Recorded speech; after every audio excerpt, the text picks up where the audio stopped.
Вот деревяшка. Вот получается вот так лежит. Вот кость человеческая. Вот еще.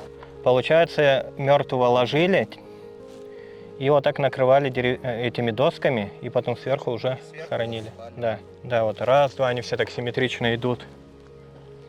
Они уже прогнили, поэтому их плохо видно. Сейчас мы находимся в селе Буюк-Яшлав.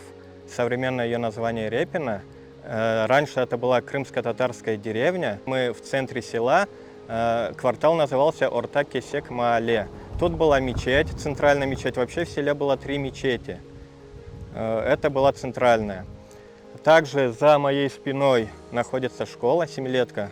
Сейчас это тоже жилой дом, двухквартирный. И находимся мы непосредственно на территории старинного кладбища. Недавно, около месяца назад, начали проводить водопровод и начали выходить человеческие кости. Мы обнаружили огромное количество человеческих костей, фрагменты черепов, фрагменты ребер.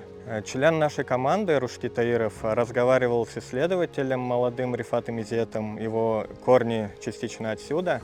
И он рассказал про Орта-Кесек-Маале, что здесь было кладбище. Ну и также мы ориентировались по старым картам. Да, тут действительно было кладбище мусульманское и мечеть. Это очень больно, это очень неприятно, когда наш народ выслали, и за нашими кладбищами было некому следить. И из наших кладбищ, получается, из наших надгробий строили дома, сараи. Конкретно что здесь мы хотим добиться? Чтобы прокладку водопровода перенесли подальше от кладбища. То есть ведь возможности позволяют это сделать. То, что мы нашли, мы хотим, чтобы это все перезахоронилось на мусульманском кладбище.